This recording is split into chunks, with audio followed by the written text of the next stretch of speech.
Hello and welcome to this video to discuss the most important part of integration, basically the arbitrary constant c.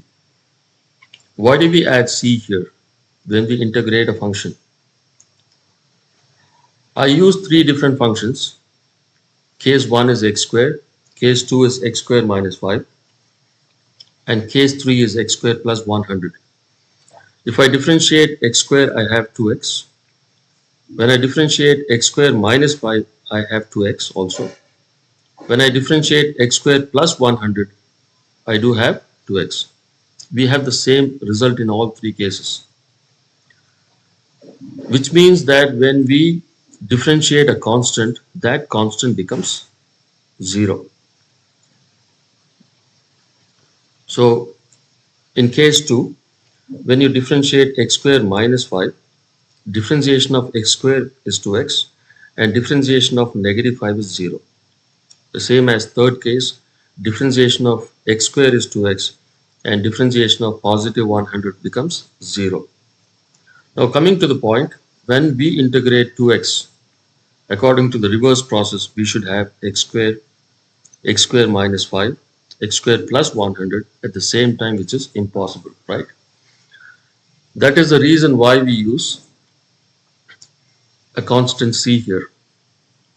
So when we differentiate x squared plus 0 should give us 2x. When we differentiate x squared negative 5 should give us 2x. When we differentiate x squared plus 100 should give us 2x.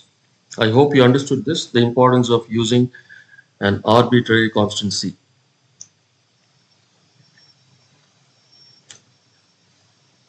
Let's move on with differentiating x to the power of n plus 1 divided by n plus 1. Since the denominator is a constant, it will remain the same. So 1 over n plus 1 as it is. Differentiating x to the power of n plus 1, following differentiation of x to the power of n gives us n times x to the power of n minus 1.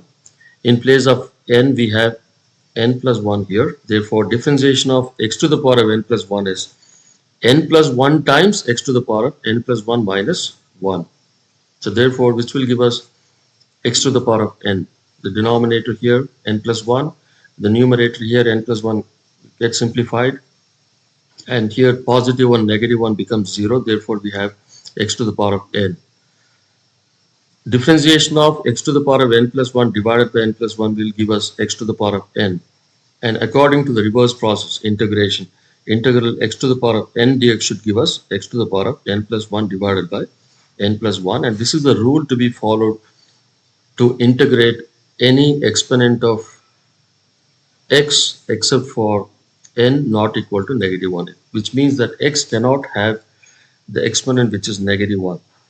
For example, 1 over x dx, integral 1 over x dx is integral integral x to the power of negative 1 dx, which means we use this rule, n can be replaced as negative 1, therefore you have x to the power of negative 1 plus 1 divided by the new exponent, which becomes 0 at the denominator.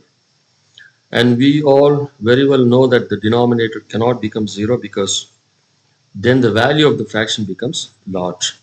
All right. So therefore, when you have the base as x and the exponent is negative 1, we will have to use a different logic.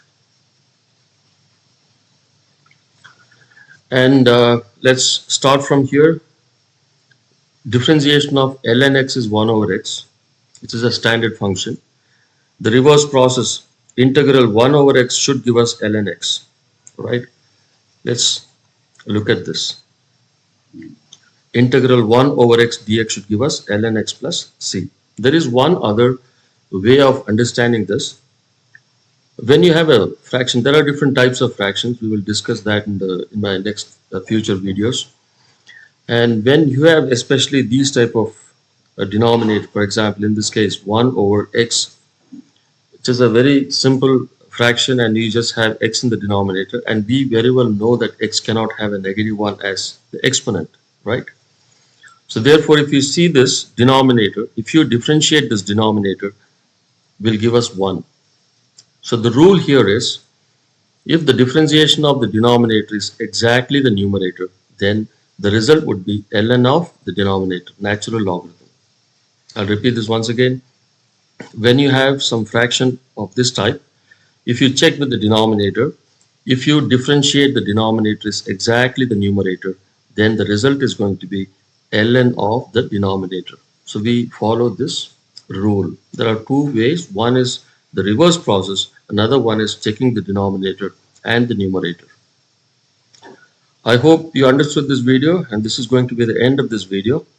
If you have not subscribed my channel, please do subscribe, like and share. And thank you for watching. I will see you all in my next video.